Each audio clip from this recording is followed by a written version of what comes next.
এই বগটা কালকের থেকে বেজে আছে আমার এখানে জালে পুকুরে, কিন্তু অনেক বেড়াইছে, কিন্তু পাটা খুবই লাল হয়ে গেছে। এবং ওনার হয়তো বাচ্চা কাচ্চা থাকতে পারে ওনার, সেজন্য আমি কোনো খাই না, পাখি খাই না। এটা হচ্ছে কালো বোগা, ঠিক আছে, দেখতে পারেন কালো বোগা, সাদা বোগা, লাল বোগা আছে না, এটা হচ্ছে কালো বোগা, ঠিক আছে। ওর পাটা আছে মানে লাল হয়ে গেছে, সেজন্য আমি তাকে ছেড়ে দিলাম। আর এখানে যদি শেবলন বা কিছু থাকলে লাগাই দিতাম। সে কালকে থেকে অনেক যুদ্ধ করছে বাঁচার জন্য, কিন্তু তবুও আটকে আছে। আমি কালকে খেয়াল করলে কালকে ছেড়ে দিতাম। আজকে অনেকগুলো দেখেন, এগুলোতে বেড়াইয়া তার পাটা কি লাল হয়ে গেছে।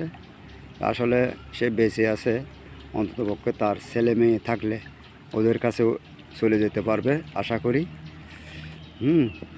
আমরা যেমন বেরোই সকালবেলা কর্মের উদ্দেশ্যে, যে কর্ম করি সেই উদ্দেশ্যে বেরিয়ে যে আমাদের ছেলে মেয়েরা বসে থাকে আমার বাবা, এবং কখন আসবে আমাদের জন্য এইটা আনবে ওইটা আনবে, অনেক কিছু বাবা মাকে হারা দেয় আসলে। তো দ্রুপ ওইরকমই তারা এই যে বেরোয় কর্ম, তাদের একটা কর্ম, এটাই কর্ম মনে করি। কিন্তু বাচ্চাদেরকে খাওয়ানোর জন্য, তারা নিজেরা বেঁচে থাকার জন্য, দেখেন আমার মনে হচ্ছে মেয়ে তো ওনার আছে, বাচ্চা কাচ্চা নিশ্চয়ই কোনো জায়গায় আছে, কোনো বাসায় আছে। হ্যাঁ, দেখেন এখনও যাচ্ছে না, কিন্তু তো এ হলো অবস্থা, ঠিক আছে।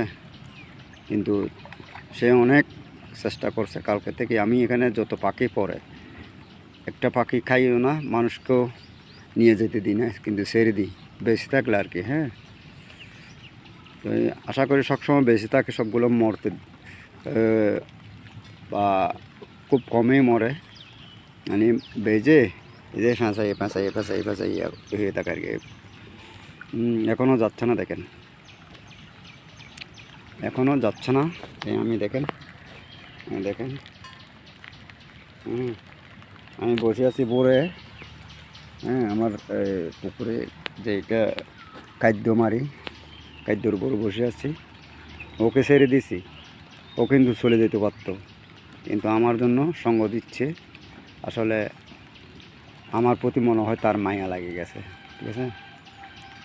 একজনের প্রতি একজন মায়া লাগে না, বন্ধুত্ব হয় না, সে আমার জন্য মনে হয়